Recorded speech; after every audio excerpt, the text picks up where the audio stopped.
14ថ្ងៃផ្លាស់ប្ដូរជីវិតជាមួយនឹងការអនុវត្តច្បាប់ស្រូបទាញថ្ងៃទី5 Day 5ណាបងប្អូនទាំងអស់គ្នា Day 5ចាជំរាបសួរ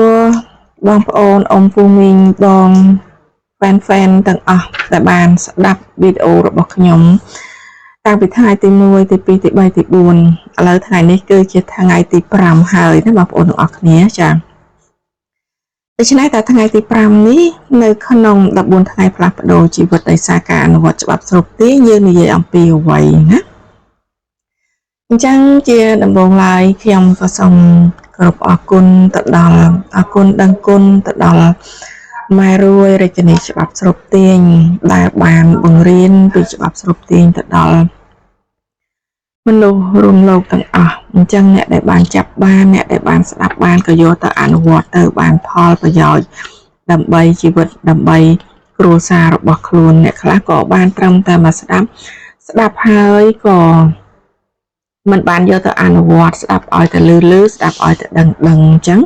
បងប្អូនទាំងអស់គ្នាការអនុវត្តច្បាប់ស្រូបទាញឬក៏ពាក្យថាច្បាប់ស្រូបទាញនេះគឺអ្នកណាក៏ដឹងអ្នកណាក៏ធ្លាប់ឮណាប៉ុន្តែមិនបានចាប់អារម្មណ៍យកមកអនុវត្តទេណាមានមនុស្សតែមួយចំនួនតូចតែប៉ុណ្ណោះដែលបានស្ដាប់ហើយយកមកអនុវត្តអញ្ចឹងការអនុវត្តគឺអ្នកខ្លះក៏បានអ្នកខ្លះក៏មិនបានទៅតាមការអនុវត្តខ្ជាប់ខ្ជួនឬក៏មិនខ្ជាប់ខ្ជួនការជឿឬក៏ការមិនជឿរបស់ផ្ទាល់ខ្លួនណាបងប្អូនទាំងអស់គ្នាអញ្ចឹង Day 5ណា Day 5នេះគឺយើងនិយាយអំពីជំនឿនឹងឯងណាបងប្អូនចា Day 5នេះគឺយើងនិយាយអំពីជំនឿនឹងឯងនិយាយអំពីវេទមន្តគឺគេឲ្យយើងជឿថាជីវិតយើងនឹងរីកចម្រើនបែបគេថាបែបអភិនិហាណាបែបមេជិកតែម្ដងណាបែបជប់តែម្ដងណាបងប្អូនទាំងអស់គ្នាអញ្ចឹងបងប្អូនជឿបងប្អូនអនុវត្តទៅបានណាបងប្អូនចាអញ្ចឹងគេថានៅថ្ងៃទី5នេះយើងនិយាយអំពីចក្រវាល Day 1 Day 2 Day 3គឺគេយើងនិយាយតែអំពីខ្លួនឯងសំដៅខ្លួនឯងប្រូក្រាមយ៉ាងម៉េចហើយលៀងទឹកខ្មៅចេញយ៉ាងម៉េចពីក្នុងខ្លួនប៉ុន្តែ Day ទី5នេះគេនិយាយអំពីចក្រវាលណាបងប្អូនធ្លាប់ឮណាចក្រវាលអញ្ចឹងគឺនៅក្នុងចក្រវាលយើងអង់គ្លេសហៅថា universe ហ្នឹងគឺចក្រវាលអញ្ចឹងចក្រវាលគឺជាមេនូដ៏ធំនេះតាមម៉ែរួយគាត់មានភាសាណាគាត់ចែកម្លែកថាចក្រវាលគឺជាមេនូដ៏ធំមួយដែលអ្នកណាក៏អាច order បានអាចកំងបានគ្រប់រឿងរ៉ាវដំណឹងល្អគ្រប់ទ្រព្យសម្បត្តិស្ដុកស្ដំគ្រប់អ្វីគោលដៅដែលអ្នកចង់បានអ្នកណាក៏អាច order បានអ្នកណាក៏អាចកំងបានដែរតែសួរថាជឿឬក៏អត់បើសិនណាជាអ្នកមិនជឿថាចក្រវាលមានគ្រប់យ៉ាងចក្រវាលឲ្យអ្នកគ្រប់យ៉ាងអ្នកក៏មិនអាចយកអ្វីពីចក្រវាលបានដែរអញ្ចឹង Day 5នេះគឺឲ្យបងប្អូនជឿឲ្យបានថាបងប្អូនពិតជាអាចកំងចក្រវាលបានជឿឲ្យបានថាអ្វីដែលបងប្អូននិយាយទៅកាន់ចក្រវាលនេះពិតជាបានដោយបំណងជឿសាកមើលបងប្អូនទាំងអស់គ្នាជឿសាកមើលជីវិតធម្មតាប្រចាំថ្ងៃបងប្អូនកើតមកអនុវត្តជីវិតប្រចាំថ្ងៃអ្នកខ្លះក៏30ឆ្នាំអ្នកខ្លះក៏50ឆ្នាំជីវិតនៅតែដដែលគ្មានអីប្រែប្រួលទេដូច្នេះឥឡូវបងប្អូនសាកមកជឿលើច្បាប់ស្រូបទាញម្ដងមើលសាកមកជឿលើចក្រវាលម្ដងមើលថាតើបងប្អូនផ្លាស់ប្ដូរជីវិតដែរឬអត់អញ្ចឹងថ្ងៃនេះគឺគេឲ្យយើងលបងជាមួយនឹងចក្រវាលគេឲ្យយើងជឿទៅលើចក្រវាលម្ដងមើលចក្រវាលគឺជាមេនូដ៏ធំច្បាប់ចក្រវាលគឺមានច្បាប់មួយគេហៅថាច្បាប់ស្រូបទាញគឺច្បាប់ស្រូបទាញនេះគឺជាច្បាប់ដ៏ធំនៅក្នុងចក្រវាលអញ្ចឹងបងប្អូនជឿលើចក្រវាលបងប្អូនប្រើច្បាប់ស្រូបទាញដើរទន្ទឹមគ្នាជាមួយនឹងច្បាប់ធម្មជាតិរបស់យើងកើតចាស់ឈឺស្លាប់ដាំដូងបានផ្លែដូងដាំស្វាយបានផ្លែស្វាយតែច្បាប់ស្រូបទាញក៏ដូចជាច្បាប់ធម្មជាតិក៏មានពេលវេលារបស់វាដែរប បងប្អូន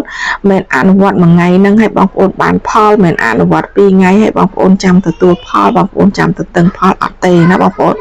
គឺដូចជាច្បាប់ធម្មជាតិដូចគ្នាបងប្អូនដាំដើមឈើមួយដើមខ្ញុំឧទាហរណ៍ថាបងប្អូនដាំដើមស្វាយមួយដើមក៏បងប្អូនត្រូវការពេលវេលាដើម្បីយកគ្រាប់ទៅដាំថែទាំណាស្រោចទឹកបោចស្មៅដាក់ជីដើម្បីឲ្យវាធំក៏រងចាំពេលវេលារហូតដល់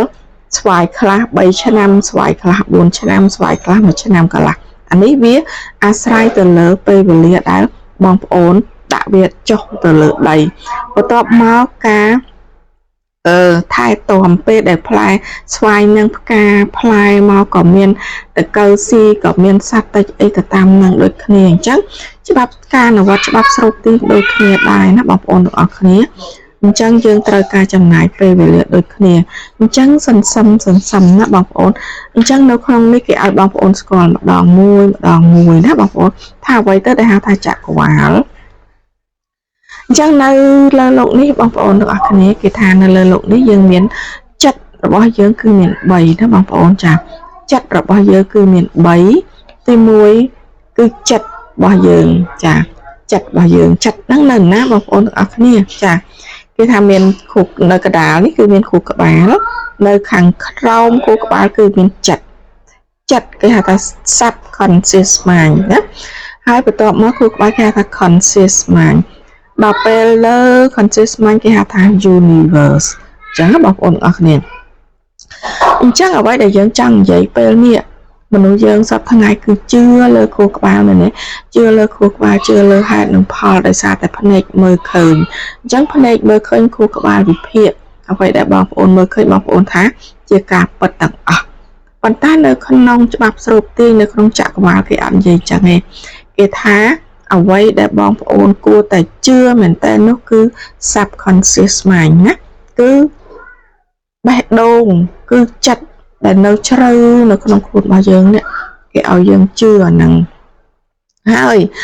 គេឲ្យយើងរៀនដាក់គោលដៅហើយយើងក៏រៀនប្រូក្រាមណាទី1គឺយើងជឿលើចិត្តរបស់យើងដាក់គោលដៅដោយមិនយកភ្នែកទៅសម្លឹងមើលហើយឲ្យគោលក្បាលវិភាគថាធ្វើកើតបានណាគូក្បាលចាំតែវិភាគចឹងទេតែកាលណាយើងហ៊ានគិតធំបន្តិចហ៊ាននិយាយខ្លាំងបន្តិចគឺគូក្បាលចាប់ផ្ដើមគិតអាហ្នឹងបានអាហ្នឹងមិនប៉ិតទេដោយសារតែអ្នកភ្នែកមើលឃើញចេះអញ្ចឹងគឺគូក្បាលចាំតែវិភាគដោយសារតែភ្នែកយើងមើលឃើញអញ្ចឹងគេមិនសូវឲ្យយើងជឿពេកទេអាហ្នឹងគេឲ្យយើងជឿលើ subconscious mind អញ្ចឹង subconscious mind នេះវាស៊ីទៅតាមអារម្មណ៍ស៊ីទៅតាមមាត់របស់យើងប្រូក្រាមចូលទៅអញ្ចឹងកាលណាមាត់របស់យើងនិយាយថាថ្ងៃនេះខ្ញុំត្រូវតែលក់ឲ្យបាន10ទីតាំងថ្ងៃនេះខ្ញុំត្រូវតែលក់ឲ្យបាន$500 $1000លុយចូលអញ្ចឹងបងប្អូននិយាយបែបនេះដដែលហើយបងប្អូននិយាយឲ្យ subconscious mind របស់យើងនេះគាត់ទទួលដឹងទទួលឮដដែលទៅគឺ subconscious mind របស់យើងនេះបញ្ជូនទៅដល់ចក្រវាលមិនឆ្លងកាត់ខួរក្បាលទេណាបងប្អូនចាំឲ្យស្ដាប់ឲ្យតន់ណាកន្លែងនេះគឺអត់ឆ្លងកាត់ខួរក្បាលទេគឺយើងទៅដល់ចក្រវាលតែម្ដងដូច្នេះចក្រវាលគឺជាមេនូដ៏ធំជាអ្វីក៏មានដែរនៅក្នុងចក្រវាលអញ្ចឹងចក្រវាលចាំតែឲ្យមកបងប្អូនទេឲ្យតែបងប្អូនកំងឲ្យតែបងប្អូន order ទៅអញ្ចឹងអ្វីដែលខ្ញុំនិយាយមិញនេះគឺចិត្តរបស់យើង subconscious mind របស់យើងមាត់របស់យើងនេះគឺចាប់ផ្ដើម order ទៅចក្រវាលនៅអ្វីដែលជាគោលដៅអ្វីដែលបងប្អូនចង់បានហើយចក្រវាលមានតួនាទីចាត់រៀងមកឲ្យបងប្អូនម្ដងមួយដល់មុខផ្ទះនេះជាការនិយាយរបស់ច្បាប់ស្រូបទាញណាបងប្អូនអញ្ចឹងអ្វីដែលបងប្អូនទទួលបានឬក៏មិនបាននោះស៊ីសងទៅលើការអនុវត្តរបស់យើងអញ្ចឹងតើយើងអនុវត្តបានឬក៏អត់អញ្ចឹងបានហើយគេថាឲ្យយើងប្រូក្រាមហើយក៏យើងមានវគ្គ14ថ្ងៃនេះមានន័យថាមិនមែនយើងអនុវត្ត1ថ្ងៃបានមិនមែនអនុវត្ត2ថ្ងៃបាន គឺចាប់ពី14ថ្ងៃរហូតដល់21ថ្ងៃរហូតដល់90ថ្ងៃជាសន្តានអញ្ចឹងបានគេឲ្យយើងចាប់ផ្ដើមអនុវត្តទៅសន្សំអញ្ចឹងថ្ងៃទី5នេះគឺសបណាស្រាលសម្រាប់អ្នកដែលចាប់ផ្ដើមអនុវត្តច្បាប់ស្រូបទាញគឺថ្ងៃទី5នេះគេគ្រាន់ថាឲ្យយើងជឿសិនថានៅលើโลกនេះគឺមានច្បាប់ចក្រវាលគឺមានចក្រវាលមានច្បាប់ស្រូបទាញហើយបងប្អូនសាកដាក់គោលដៅណាសាកប្រូក្រាមលេងរឿងតូចសបសិនហើយពេលដែលបានទទួលផលបងប្អូននឹងជឿហើយថាចក្រវាលពិតជាមានមែនចក្រវាលពិតជាឲ្យមកអ្វីដែលបងប្អូនប្រាថ្នាយ៉ាងពិតប្រាកដមែនឲ្យមកនៅអ្វីដែលបងប្អូន order យ៉ាងពិតប្រាកដមែនណាបងប្អូនទាំងអស់គ្នាការអនុវត្តច្បាប់ស្រូបទាញគឺជាផ្លូវកាត់នៃជីវិតគោលដៅរបស់យើងអ្នកខ្លះខ្ញុំនឹងឯងគ្រាន់តែយើងធ្វើការរាល់ថ្ងៃយើងរកស៊ីរាល់ថ្ងៃយើងមិនមានលុយនៅសល់ក្នុងកាបូបមិនមានលុយនៅសល់ក្នុងផ្ទះសោះសូម្បីតែចង់ទិញម៉ូតូមួយសូម្បីតែចង់ទិញអ្វីមួយដែលជាដុំកំភួនក៏យើងអត់មានលុយដែរយើងរត់ទៅខ្ចីគេយើងរត់ទៅបលគេប៉ុន្តែឥឡូវនេះយើងស្គាល់ច្បាប់ស្រូបទាញយើងស្គាល់ផ្លូវកាត់នៃជីវិតដូច្នេះបងប្អូនសាកអនុវត្តទាំងអស់គ្នាណាសាកអនុវត្តទាំងអស់គ្នាបងប្អូនចង់បានអីបងប្អូនចាប់ផ្ដើមប្រូក្រាមចាប់ផ្ដើមកាត់មនុស្សរអ៊ូចេញពីក្នុងខ្លួនយើងចាប់ផ្ដើមនៅជាមួយនឹងរឿងវិជ្ជមានចាប់ផ្ដើមដឹងគុណសំណឹកដឹងបន់គុណដល់អ្នកមានគុណដល់គ្រូបាអាចារ្យដល់ខ្លួនឯងចាប់ផ្ដើមស្រឡាញ់ខ្លួនឯងអញ្ចឹងអានេះខ្ញុំសារពីថ្ងៃទី1ទី2ទី3ទី4មកណាបងប្អូនទាំងអស់គ្នាអញ្ចឹងការអនុវត្តសពការអនុវត្តស្រាលតាំងពីថ្ងៃទី1មកអញ្ចឹងបងប្អូននឹងចាប់ផ្ដើមឃើញថាទីមួយខ្លួនឯងនេះសប្បាយចិត្តជាងមុនទីមួយខ្លួនឯងជឿជាក់លើខ្លួនឯងជាងមុនណាមួយទៀតខ្លួនឯងយ៉ាងដូចថាមិនសូវខ្វល់ខ្វាយដូចមុនទៀតមែនទេបងប្អូនទាំងអស់គ្នាអញ្ចឹងការអនុវត្តច្បាប់ស្រូបទាញនេះគេថាឲ្យងាយសប្បាយណាបងប្អូនអនុវត្តច្បាប់ស្រូបទាញគឺយើងធ្វើងាយសប្បាយបើសិនណាជាយើងរៀនមានអារម្មណ៍តឹងតែងឬក៏មានន័យថាយើងធុញទ្រាន់អាហ្នឹងគឺខុស flow របស់ចក្រវាលហើយបងប្អូនទាំងអស់គ្នាណាអញ្ចឹង flow របស់ចក្រវាលគឺងាយសប្បាយពេលដែលបងប្អូនគិតរឿងអវិជ្ជមានឲ្យបងប្អូនទាញខ្លួនឯងត្រឡប់មករឿងវិជ្ជមានវិញឲ្យលឿនបំផុតបងប្អូនកុំឲ្យវាស្លងអារម្មណ៍កុំឲ្យវាហួសទៅដល់17វិនាទីណាបងប្អូនតើកាលណាលើស17វិនាទីចក្រវាលនឹងធ្វើការហើយលើស17វិនាទីចក្រវាលនឹងធ្វើការជួយយើង2000ម៉ោងអញ្ចឹងការធ្វើបែបនេះបើសិនណាជាបងប្អូនគិតរឿងអវិជ្ជមានចក្រវាលនឹងបញ្ជូនតែរឿងអវិជ្ជមានមកឲ្យបងប្អូនព្រោះចក្រវាលគិតថាបងប្អូនចង់បានរឿងអវិជ្ជមាននឹងចូលមកណាអញ្ចឹងបានគេថាកុំឲ្យយើងគិតលើសពី17វិនាទីណាបងប្អូនអានេះច្បាប់17វិនាទីអញ្ចឹងនៅក្នុង channel របស់ខ្ញុំក៏និយាយអំពីការអនុវត្ត17វិនាទីដែរហើយយើងអនុវត្តបែបណា17វិនាទីអញ្ចឹងបងប្អូនអាចទៅមើលបានណាហើយវាយពាក្យថា17វិនាទីទៅគឺយើងចេញហើយចា17វិនាទីហ្នឹងយើងអនុវត្តយ៉ាងម៉េចយើងធ្វើចិត្តយ៉ាងម៉េចយើងចាប់ផ្ដើមធ្វើនៅពេលណាហើយខ្ញុំបានលម្អិតច្បាស់តែម្ដងណានៅក្នុង17វិនាទីហើយក៏នាំបងប្អូនទៅអនុវត្តផ្ទាល់តែម្ដងអញ្ចឹងបងប្អូនចង់ដឹងថា17វិនាទីអនុវត្តបែបណាបងប្អូនអាចទៅមើលបានណាហើយក៏សូម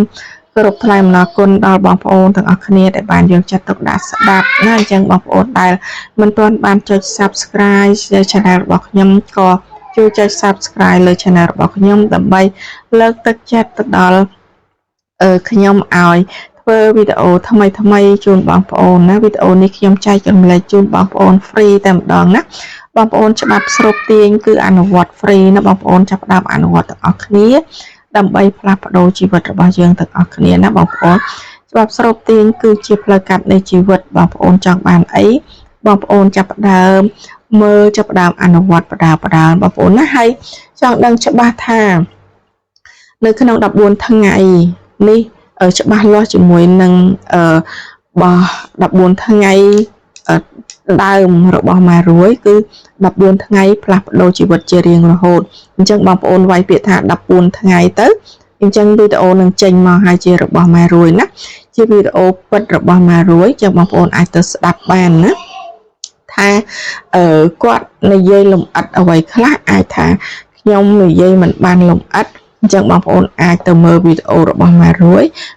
គាត់និយាយលំអិតគាត់ជារាជិនីនៃច្បាប់ស្រូបទាញណា